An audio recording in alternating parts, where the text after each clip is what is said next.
Hello everyone, Charles Watts here, the Arsenal correspondent at Goal, joining you just after the 1-1 draw here at the Emirates against Southampton for Arsenal. Another game without a win for Arsenal, but they did at least stop that 4-game losing run here in the league.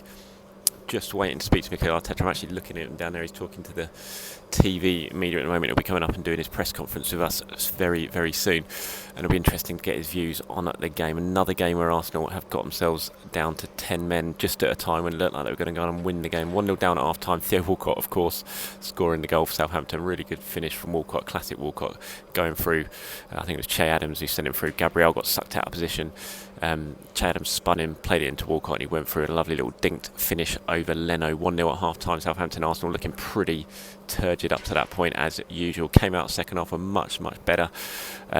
Got themselves level with Aubameyang, finally getting his first league goal at the Emirates this season. His first goal in open play since that win at Fulham on the opening weekend. Really good finish from Aubameyang. Lovely play from Bukayo Saka to set it up. Really sort of took the game by the scruff of the neck. Saka there beat 3 men, played it into Nketiah. Nice touch from Nketiah, and Aubameyang with a good finish, curled it into the far corner past McCarthy. And Arsenal were on top at that point, and you thought they were going to go on and potentially win the game, just as against Burnley at the weekend when they came out second half, were well on top, looked like they were going to go on and win it, and then stopped in their tracks by a red card yet again. It was Granit Xhaka at the weekend. Tonight it was Gabriel. Not your sort of red card that we saw with Pepe or Xhaka, where he sort of got himself sent off for violent conduct, but it was almost equally as stupid from Gabriel, who'd had a really difficult evening all night. Actually, it was the worst I'd seen Gabriel play. He was kind of, his decision making was all over the place. Like I said, he got caught for the first goal, and it was very similar for the second yellow card. He'd just been given a booking 4 minutes earlier for kicking the ball away, and then this one in the 62nd minute, he got too tight to Walcott. It was a bad decision again. Walcott spun him.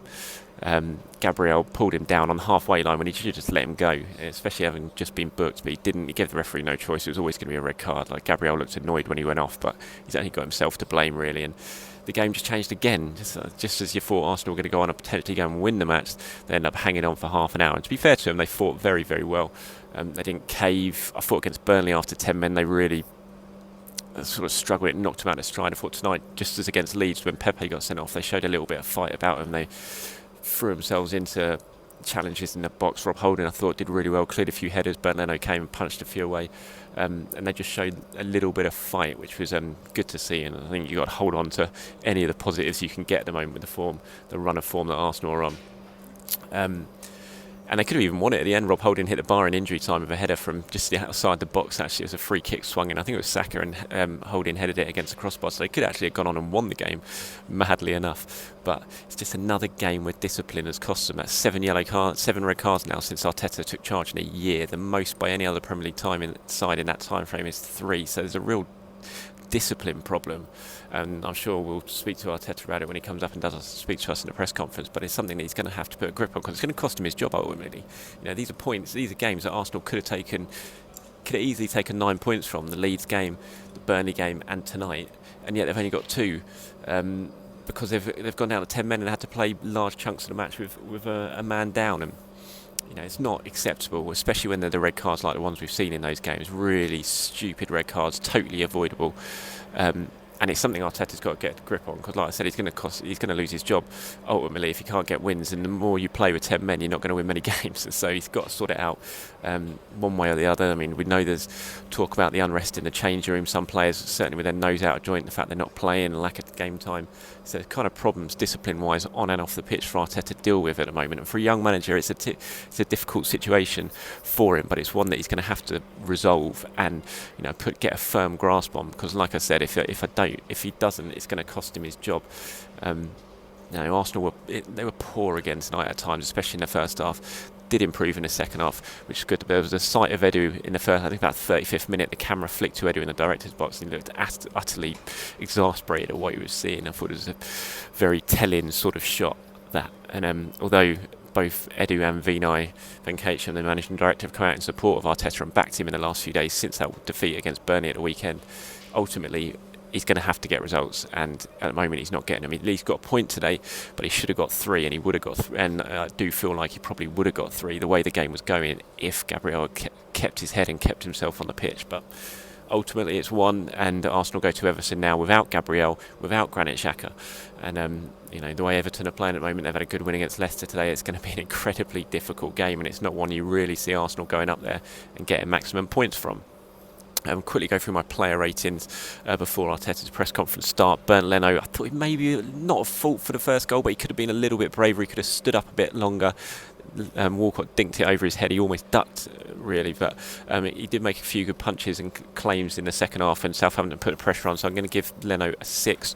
Rob Holding, I thought he came into his own in the second half. So when they went down to 10 men, he claimed a lot of crosses, headed a lot of crosses away, put his head where it hurts, took a few whacks as well. I'm going to give Rob Holding a 7. Gabriel, I'm going to give a 4, and maybe even a 3. I thought he was poor all night. Decision making, like I said, he got caught out plenty of times. The red cards there. Gabriel a 3. Kieran Tierney played all right.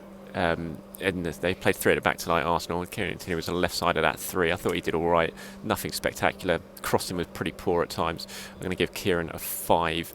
Elneny and Ceballos, I thought, struggled in midfield all night. I thought Elneny played better than Ceballos, and Ceballos was substituting in the second half. Didn't look happy when he went off as well in the second half, perhaps understandably.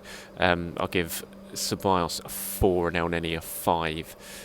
Saka, I'm going to give Saka a 7. He wasn't great, but I'm going to give him a 7 just because of what he did for the goal and the way he took the game by the scruff of the neck, and he hauled Arsenal level. And for a youngster, the way he did that, the way he took the 3 men on, created something out of nothing, deserves a lot of credit for that. So I'm going to give Saka a 7. Ainsley Maitland-Niles back in the side today. I would have preferred to see him in midfield rather than right wing back. Did okay, nothing spectacular. I'll give him a 5. Nicolas Pepe back in the side, his first start since the red card in the league against Leeds. Never really in the game. Most of Arsenal's attacking play came down the left with Saka and Aubameyang. Pepe found himself isolated at times, not really in the game. But I'll give Pepe a 6. Aubameyang I'll give a 6 as well. Not a great game from Aubameyang, but at least he did get that goal, and the first goal from open play since the win at Fulham on the opening weekend. Lovely finish as well from Aubameyang. So I'm going to give Aubameyang 6 for that goal, and Nketiah as well. It didn't really work for me. Nketiah playing that central striker role didn't really have a sniff a goal all night, but he did set up the goal with a nice little touch to Aubameyang. So I'm going to give Eddie a 5. A few subs came on. David Luiz came on after the red card. Joe Willock and Cedric Suarez came on late on, but didn't really do much at all. I can't really give them a rating because they just weren't on the pitch for long enough. But David Luiz, fair play to him, his first game back, and he did show a fair bit of leadership there and was really geeing up the players, trying to make sure they held on and at least got themselves a point. So I thought that was a bit of a credit for David Luiz. Right, that's it from me today. I'm going to have to go now because Mikel Arteta is just heading down the tunnel, so he'll be coming up to do his press conference any second now with us. So from the Emirates here, it's finished. Arsenal 1, Southampton 1. I will be back to do a longer video sort of dissecting this more and what Mikel has had to say tomorrow, so watch out for that video. Thanks for watching, everyone. Speak to you soon.